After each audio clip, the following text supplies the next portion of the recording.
Let me also say this. Obviously this isn't found in the text, but this is just a given. And that is that whatever pastor gets ordained has to be previously successful in something. Amen. Right? Like, you don't want to just put some warm body behind the pulpit who just doesn't know anything. Like, has never built anything. That's important. Okay? And obviously, you might have a situation where a person meets these qualifications. And so, you put them behind the pulpit as an evangelist, as the leader of a church plant. But that's that person's opportunity, though, to build something there. Right? And so, that person has to be proven. That's literally what it says about the deacons in 1 Timothy chapter 3. Let these first be proved. Well, that's the deacon, that's not the pastor. Well, if that's the standard for the deacon, don't you think it's implied for the pastor as well? That they have to be proven? They have to have built something, not destroy things? Right. You say, what are you talking about? Well, how about Pastor Pozarski, who literally just destroyed his church, hold fast, and then he takes over a bigger church. That's exactly what he did. And look, folks, the man has never built anything. He's only known for destroying things. That's a fact. And look, the church at Holdfast was very small. And that's with members that we sent over there, right? There's a bunch of people that left our church to go there. Some on good terms, some on bad. But there's people there who left on good terms, people that we love and we care for. And, maybe we might not have agreed on everything, but, they went there. And I remember people leaving our church and telling me, like, hey, thank you for everything you've done for me. And I love you and I appreciate you. We're going to be moving to Fresno. And, I was just like, praise God, they'll be in a good church or whatever. But even with those people there, the church still died. Okay? And so, Verity might be mad at this, but I don't care because this is a fact. Amen. Like, you don't select someone who hasn't built anything, but especially someone who has destroyed a work. Not soon angry, not given to wine, no striker, not given to filthy lucre, but a lover of hospitality, a lover of good men, sober. And I want you to notice it's just. And what is implied with being just? It means you're not a respecter of persons. You are an individual who esteems justice and righteousness and not just associate with wicked people. Right? Yeah. Meaning that, if you're associating with a pastor who stepped down because of moral sin, you should not be associating with that person, right. Especially calling him your friend. Yeah. What the heck? What do you mean he's your friend? Oh, so you're not just then. Amen. Because the person's unrepentant. The person has not declared what his sin is. He hasn't publicly apologized for his behavior. Right. He doesn't want to talk about what his behavior is. I'm talking about Roger Jimenez. Yep. Okay? And, he didn't get right. He put a stupid post. A majorly vague post that left everyone to the vices of their imagination to come up with a conclusion. It could be anything from, porn to aliens or something. Like, you just don't know. Like, any interpretation is just fine.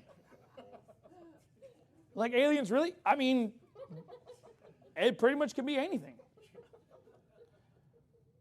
Okay? And look, folks, I love my pastor friends, but if something like that ever happens and they step down and they're unrepentant, we're cutting ties. Yeah. I'm not going to be that person's friend. Why? Because I'm not to be a respecter of people. That's why. Amen. If a person steps down, first of all, if they say it's moral sin, I'm going to tell that person, you tell me what the sin is, and I'm going to go tell everyone else what that is, because I don't want people to wonder what that is. Right. Yeah. Okay? Don't come what is this moral sin? What is that? But if they're unrepentant, then we cut ties. We're not friends anymore. You're a dishonest individual. You've stepped down. You're unrepentant. I want nothing to do with you. That should be the attitude that we have towards anybody who is kicked out of church or steps down for those reasons. And look, I'm not discounting if Roger Jimenez was a blessing to you in times past. He probably was, and he'll probably get rewarded for that in heaven one day.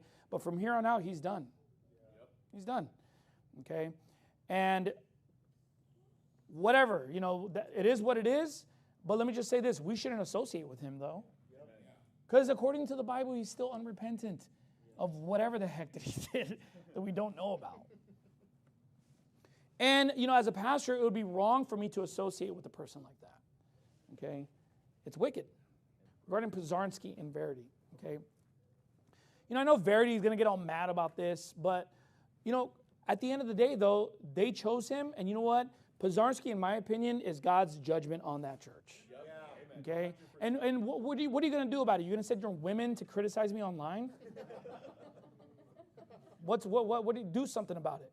And then, the leadership that they have there, and I'm greatly disappointed in Oliver, because at one point we were friends, and you know what? I did go to bat for him. And in fact, on that Saturday, when all this happened, I specifically called him because we were such good friends in times past. But when all the conflict between Jimenez and the new IFB happened, I did distance myself from Oliver, and I never criticized him, but I never reached out to him either because it would be inappropriate for me to do that.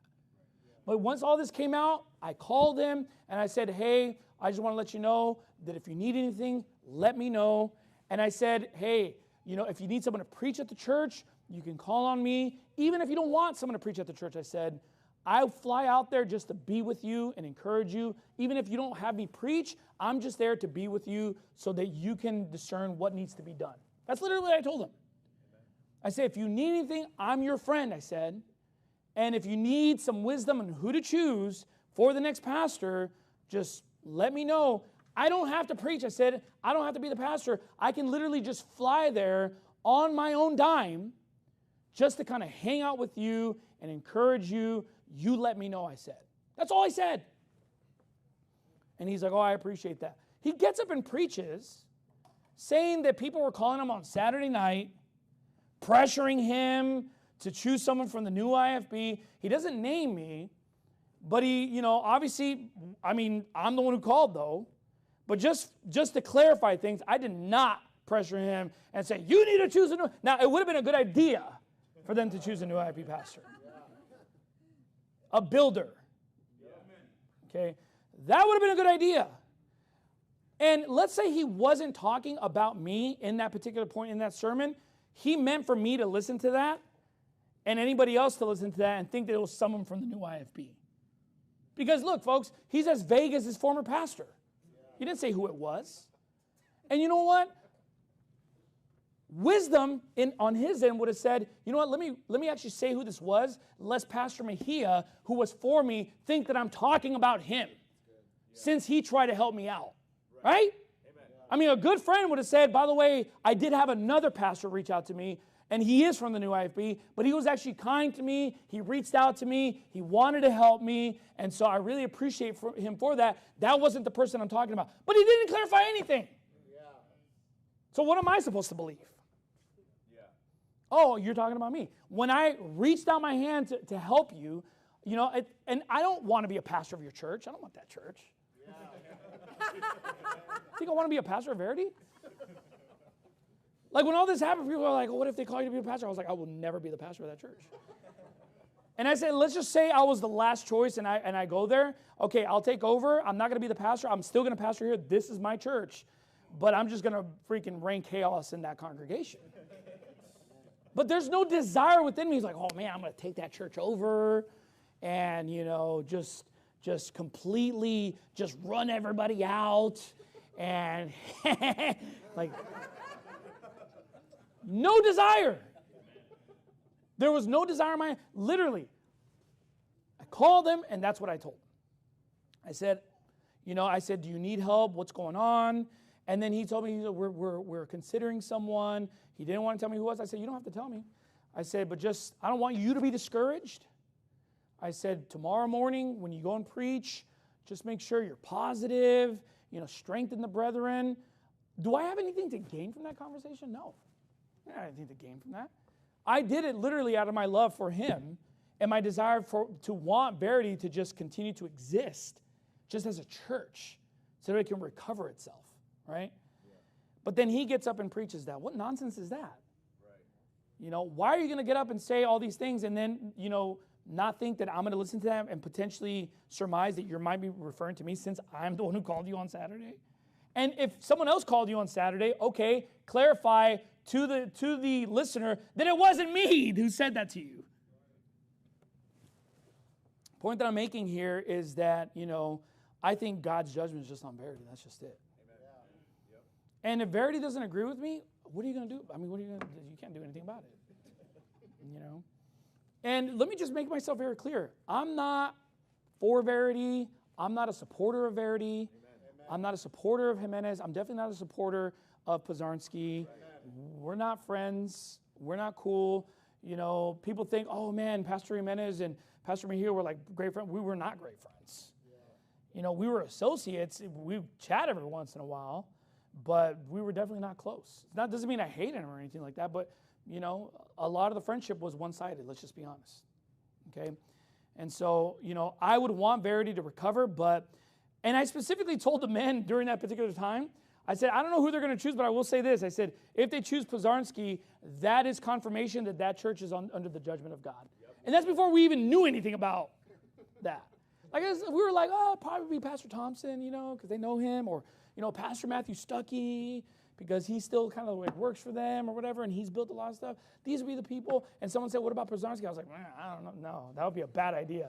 I said, if that ever happens, you know, I'm like, hey, if that ever happens, though, that's confirmation that that church is being judged. Yep. And then it happened. I'm like, oh, it's being judged. Dang. You know, Yugoslavia and the whole conversation is like, oh, okay, yeah, I guess that's, you know. That's what it was then. I guess I was wrong. You know, I'm over here thinking the best of the situation and thinking, oh, it's going to recover. Maybe they might get a new IFB guy in there. It's gonna thrive. Nope. How can you say that about Pozarski? You know, because of the fact that he's a pastor, he should be held to a higher standard. Yep. Yeah. Okay. And, you know, he ran off people in his previous church, Holdfast, that didn't hold fast. You know, that people who came from our church. And again, I don't even, you know, there's some people who left our church that I felt needed to leave our church. Okay? And needed to no longer be here. But there's people who were here who just left on good terms. I feel bad for them. And I'm thinking to myself, like, man, you know, what are they going to do? Well, that family left like a long time ago, like a couple months ago, because of weird stuff that was happening there already. And I'm just like, oh, man, who knows all the problems? You know, 5 people, I don't know how many people were there. But for a pastor to just like up and leave his congregation, there's no love there. Right.